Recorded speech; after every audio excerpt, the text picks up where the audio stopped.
There was once a woman who had two daughters, and their names were Millicent and Blanche. Millicent was nasty-tempered and cruel, while her younger sister Blanche was sweet and cheerful. The mother's favorite was not sweet Blanche, but the sharp-tongued Millicent, probably because her older daughter was the very likeness of her own mean self. The mother made Blanche work hard all day long, while she and Millicent did nothing but loll about from morning till night, spinning tales of how they were bound to live in the city as grand ladies, surrounded by admirers.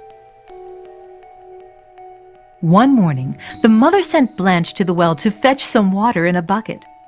When she arrived at the well, the girl saw an old woman who said to her, "My little one, I'm so terribly thirsty. Do give me some water." "Yes, Auntie, of course," said Blanche. She rinsed her bucket and drew plenty of good, fresh water to drink. "Thank you, child. You are a good girl," said the old woman.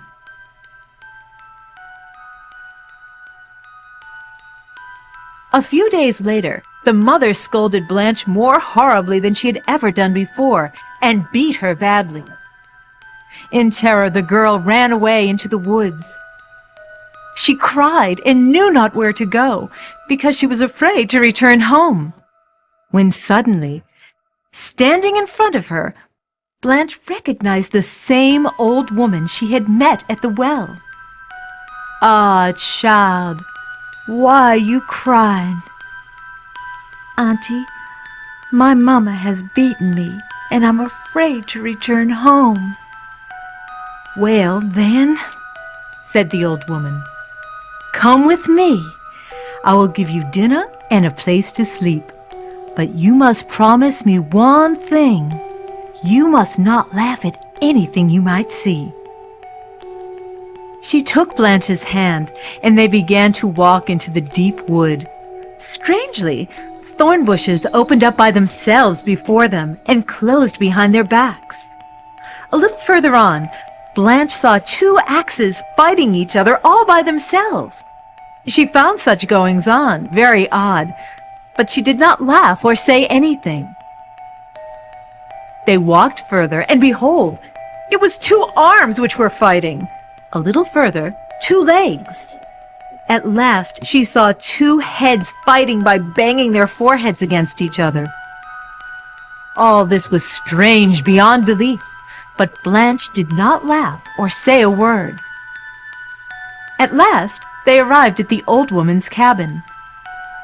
"Make a fire, child, to cook the supper," said the old woman, and she sat down near the fireplace. Then she reached up to her head and twisted it off, placing it on her knees like a small round watermelon. Blanche found this the most bizarre thing she had seen yet, but still she did not utter a sound. Then the old woman began to comb and braid her hair. When she was through, she twisted her head back into place. "Well," she said, "that feels better." She gave Blanche a large bone to put on the fire for their supper.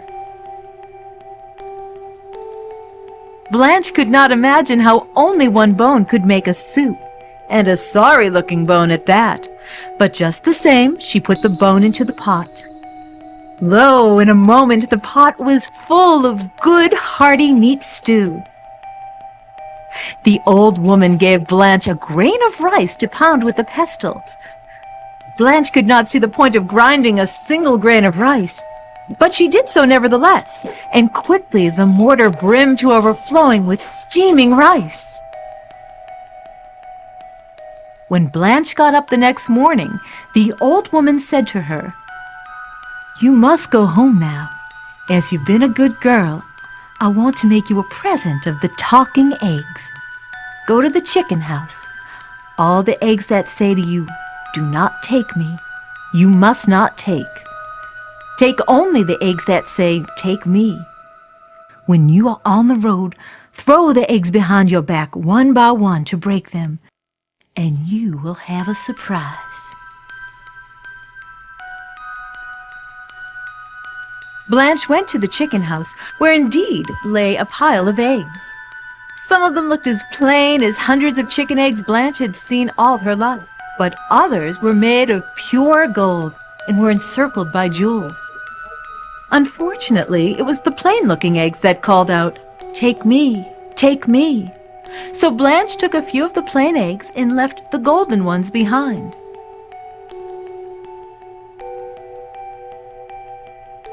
Once Blanche was on the road, she threw one of the eggs behind her. In the corner of her eye, she caught a glance of something shining. She turned around, and imagine her surprise. There amid the broken eggshells glittered a pile of diamonds. From another broken egg sprang gold jewelry. From another one, a beautiful carriage. Yet from another, beautiful dresses the likes of which she had never seen. By the time she arrived at her mother's, she had so many fine things that it wasn't easy to fit them all into the house. Her mother was delighted and pretended to be very glad to see her. The next day at dawn, the mother shook her older daughter awake and whispered to her, "You too must go to the woods to look for this same old woman. There's no reason you shouldn't have even finer dresses than your sister." Millicent was not at all pleased at having to get up out of bed so early in the morning. Grumbling and muttering, she marched into the woods. Before long, she met the same old woman who invited her to come to her cabin.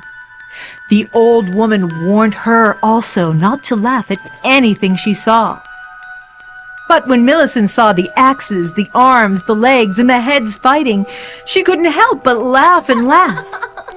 And when the old woman took off her head and set it on her lap to comb and braid her hair, the girl shrieked, pointing, "Well, now, that isn't the stupidest thing I've ever seen."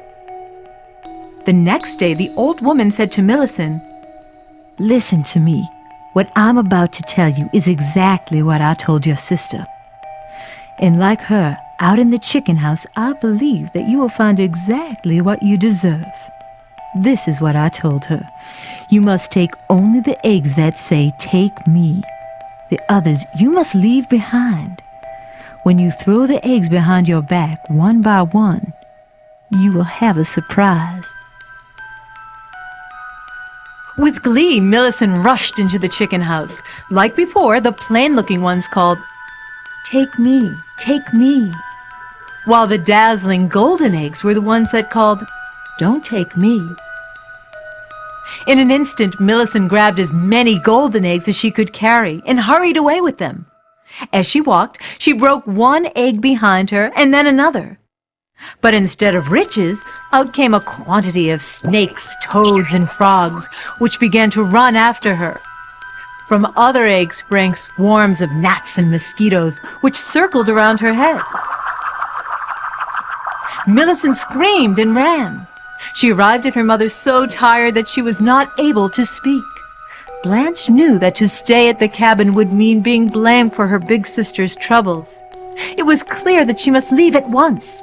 But to help her sister, she left behind a quantity of jewels and riches. Gathering the rest of her treasure, she left in her carriage to the city. And there, she lived the rest of her days as a grand lady, kind to all, surrounded by friends and admirers.